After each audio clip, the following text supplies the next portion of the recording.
नाज़रीन आदाब, 25 दिसंबर 2024 मुताबिक 22 जमात ثانی के अवधनामा वॉइस एडिशन में आपका खैर मकदम है। आप समाअत फरमाने जा रहे हैं अवधनामा में शाये अहम खबरों के खास हिस्से।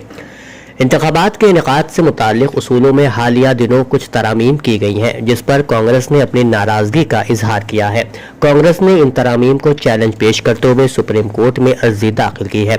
इसकी जानकारी party general secretary Jairam Ramesh ने सोशल मीडिया प्लेटफॉर्म एक्स पर दी। दरअसल इलेक्शन कमीशन की सिफारिशात की बुनियाद पर हाल ही में मरकजी वजारत कानून ने कंडक्ट ऑफ इलेक्शन रूल्स 1961 के रूल 93(2)A में तरमीम की थी, ताकि अवामी पब्लिक इंस्पेक्शन यानी अवामी मुआयने के लिए कुछ कागजात या दस्तावेजात को ममनू करार दिया जा सके। यानी नई तरामीम के बाद इंतखाबात से मुताल्लिक सभी दस्तावेजात अवाम के लिए दस्तयाब नहीं होंगे। ऐसा होने से आम लोग इलेक्ट्रॉनिक रिकॉर्ड नहीं मांग सकेंगे। इस तरमीम के खिलाफ कांग्रेस ने अपना एतराज जाहिर करते हुए अदालत उज़्मा का रुख किया है। इलेक्शन कमीशन ने महाराष्ट्र असेंबली इंतखाबात में वोटर लिस्ट में बेज़ाब्तगियों और वोटिंग के फीसद से मुताल्लिक कांग्रेस पार्टी के तमाम इल्जामात को यकसर मुस्तरद करते हुए कहा है कि कमीशन ने कांग्रेस के दावों की तफसील से जांच की है। पार्टी की जानिब से लगाए गए इल्जामात बेबुनियाद हैं। कांग्रेस को आज लिखे गए खत में इलेक्शन कमीशन ने हक़ाइक़ की बुनियाद पर उसके तमाम दावों और इल्जामात का तफसील से जवाब दिया है। कमीशन ने कहा है कि महाराष्ट्र में इंतखाबात से कबल न तो जानबूझकर नाम शामिल किए गए हैं और न ही वोटर लिस्ट से हटाए गए हैं। कमीशन ने कहा है कि इंतखाबात से कबल 6 असेंबली हलकों में वोटर लिस्ट में 50,000 नाम शामिल किए गए हैं, लेकिन इसकी बुनियाद पर यह दावा नहीं किया जा सकता कि भारतीय जनता पार्टी की क़यादत वाली महायुति ने उसकी वजह से 47 असेंबली हलकों में कामयाबी हासिल की है। वज़ीर आज़म नरेंद्र मोदी ने मंगल को नीति आयोग में मरकजी बजट 2025-26 की तैयारी के सिलसिले में मुमताज माहिरीन इक़्तिसादियात और दानिशवरों के साथ संजीदगी से बातचीत की। वज़ीर आज़म के दफ्तर के मुताबिक इस मीटिंग का एहतमाम आलमी गैर यकीनी सूरत हाल में हिंदुस्तान की तरक्की की रफ्तार को बरकरार रखना के मौजू पर किया गया था।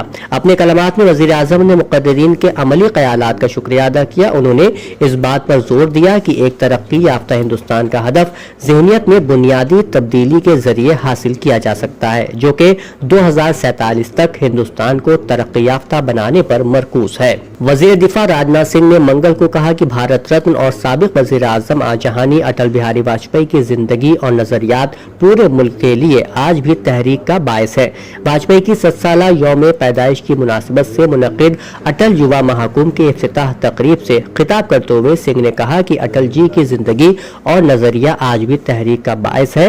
उनकी शख्सियत इतनी विराट थी कि उनके तर्ज अमल और फैसलों की पूरी दुनिया कायल है। संभल वाक़ई शाही जामा मस्जिद की सर्वे रिपोर्ट तकरीबन तैयार हो चुकी है। कुछ तकनीकी मामले मुकम्मल करने बाकी हैं, जो आने वाले चंद एक रोज में पूरे हो जाएंगे। इस रिपोर्ट को जनवरी 2025 के अवाइल हफ्ते में अदालत में जमा किया जाएगा। अदालत के जरिए मुकर्रर कोर्ट कमिश्नर ने इस ताल्लुक से ताज़ा सूरत हाल की जानकारी मीडिया को दी। डॉक्टर भीमराव अम्बेडकर से मुताल्लिक मरकजी वज़ीर दाखिला अमित शाह के हालिया बयान पर बहुजन समाज पार्टी ने मंगल को पूरे उत्तर प्रदेश में मुजाहरे किए।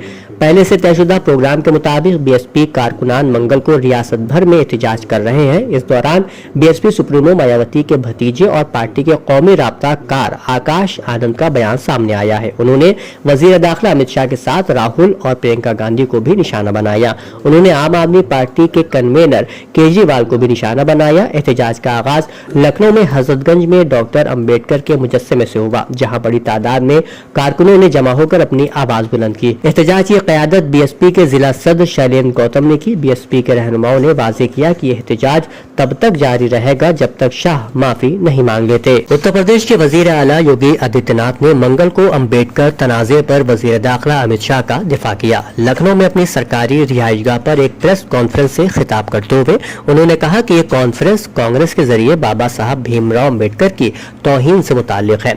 डॉक्टर अम्बेडकर मादर हिंद के अजीम फर्जंद थे। वो मालियात, माशियात और अमन व अमान के बड़े माहिर थे। अपने इल्म से हिंदुस्तान को रोशन किया। हर हिंदुस्तानी उनके लिए एहतराम का जज्बा रखता था। साफियों से बात करते हुए उन्होंने कांग्रेस और दीगर जमातों को निशाना बनाया। उन्होंने कहा कि कांग्रेस की फितरत हमेशा अम्बेडकर मुखालिफ रही है। वो समाज को तकसीम करने की सियासत करना चाहते हैं। सीएम ने कहा कि कांग्रेस की तारीख दलितों को महरूम करने की रही है। उस वक्त के वजीर आजम जवाहरलाल नेहरू नहीं चाहते थे कि बाबा साहब आइन कमेटी का हिस्सा बने। उत्तर प्रदेश की नो डिटेंशन पॉलिसी पर चर्चा शुरू हो गई है। यह पॉलिसी 8वीं जमात तक लागू है। इस पॉलिसी के तहत 8वीं जमात तक तलबा को फेल न किए जाने की पॉलिसी लागू है। बेसिक एजुकेशन डिपार्टमेंट के एक सीनियर अफसर का कहना है कि रियासत ने हक तालीम कानून को लागू किया है। आरटीआई एक्ट के तहत 8वीं जमात तक के तलबा को क्लास में नंबरों की बुनियाद पर न रोकने की पॉलिसी है। इस सिलसिले में इंतजाम किए गए हैं। इसे हुकूमत की पॉलिसियों में शामिल किया गया। 5वीं और 8वीं जमात के तलबा के इम्तिहानात हैं, लेकिन उन्हें अगली जमात में प्रमोट करने से नहीं रोका जाता। अब मरकज के नए नोटिफिकेशन की बुनियाद पर योगी आदित्यनाथ हुकूमत आला सतह पर गौर व खौस के बाद कोई फैसला ले सकती है। अगर बेसिक एजुकेशन डिपार्टमेंट की सतह पर नो डिटेंशन पॉलिसी को खत्म करने का फैसला लिया जाता है तो यह रियासत के तमाम सरकारी और निजी स्कूलों पर बैक वक्त नाफिज होगा। इसके बाद तमाम स्कूलों में 5वीं और 8वीं जमात के तलबा इम्तिहान पास करने के बाद ही अगली जमात में प्रमोशन हासिल कर सकेंगे। इंटीग्रल यूनिवर्सिटी लखनऊ के integral institute of agriculture sciences and technology के मरकजी ऑडिटोरियम में यौमी कौमी किसान के मौके पर एक शानदार प्रोग्राम का इनेकाद किया गया। उत्तर प्रदेश हुकूमत के चीफ सेक्रेटरी मनोज कुमार सिंह इस तकरीब में मेहमान खुसूसी के तौर पर मौजूद रहे। अपने खिताब में मनोज कुमार सिंह ने किसानों के ताउन को बेमिसाल करार दिया। प्रोग्राम के अख्ताम पर शोबा ज़राअत की सरबराह प्रोफेसर सबा सिद्दीकी ने इजहार तशक्कुर करते हुए कहा कि हमारा मकसद न सिर्फ किसानों को तालीम फराहम करना है बल्कि उनकी मजमूई तरक्की के लिए मुख्तलिफ पहलुओं को यकीनी बनाना है। उत्तर प्रदेश के प्रयागराज में 13 जनवरी 2025 से शुरू होने वाले ईमान और सकाफत की अलामत महाकुंभ के दौरान मेले के इलाके और शहर में बिला ताअत्तुल और मेयारी बिजली की फराहमी को यकीनी बनाने के लिए महकमे तवानाई की तरफ से वसी पैमाने पर तैयारियां की गई हैं। महाकुंभ मेले के कामयाब इनेकाद के लिए मेले के 182 किलोमीटर के इलाके का इहाता किया गया है। तवानाई के वजीर ए.के. शर्मा ने कहा कि इस बार महाकुंभ के दौरान मेले का पूरा इलाका अकीदतमंदों और सयाहों के लिए दूध की रोशनी से मुनव्वर होगा। मेयारी और बिला ताअत्तुल बिजली की फराहमी के लिए तमाम जगहों पर मुतबादिल ज़राए को भी यकीनी बनाया गया है। अवधनामा में शाह जहानुमा खबरों के मुताबिक तुर्किया के वजीर दाखिला ने कहा कि शुमाल मगरबी तुर्किया में धमाका खेज मवाद बनाने वाली एक फैक्ट्री में धमाके के नतीजे में 12 अफराद हलाक और 4 जख्मी हो गए। बरतानवी खबर रसाई इदारे रॉयटर्स के मुताबिक धमाके के बाद CNN तुर्क ने तस्वीर नशर की। सदर रजब तैयब उर्दवान ने इस धमाके पर अफसोस का इजहार करते हुए जामे तहकीकात का हुक्म दिया है। इसराइली फौज ने मंगल के रोज शुमाली गजा की पट्टी में अस्पतालों को निशाना बनाने का सिलसिला जारी रखा। अस्पतालों में मौजूद मरीजों और जख्मियों को शदीद हजीमत और मुश्किल का निशाना बनाया गया। मंगल की सुबह सवेरे इसराइली फोर्सेज ने शुमाली गजा की पट्टी के बैतुल्लाहिया कस्बे में बीमार और जख्मियों को इंडोनेशिया के अस्पताल को खाली करने पर मजबूर किया। मकामी ज़राए ने इत्तला दी कि फौज ने अस्पताल का मुहासरा कर रखा था। बीमारों और जख्मियों को वहां से निकालने पर मजबूर किया गया। तोपखाने से गोलाबारी के साथ अस्पताल के आसपास और बैतुल्लाहियात और बैतुल्लाहिया प्रोजेक्ट के मुख्तलिफ इलाकों को निशाना बनाया गया। ज़राए ने यह भी बताया कि बीमारों और जख्मियों को पैदल गजा शहर की तरफ रवाना होना पड़ा।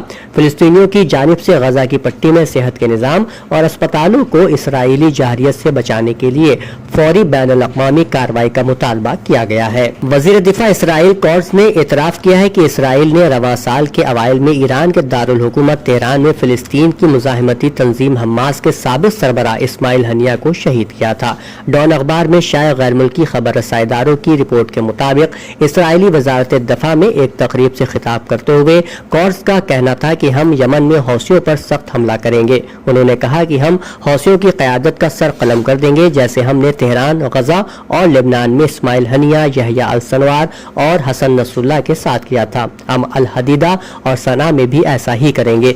याद रहे कि इसराइल की जानिब से पहली बार इस्माइल हनिया की शहादत का एतराफ़ किया गया है। अवधनामा में शाये मज़ामीन को मुकम्मल तौर पर पढ़ने के लिए अवधनामा की वेबसाइट www.awadhnama.com पर विजिट करें और ई पेपर पर क्लिक करें।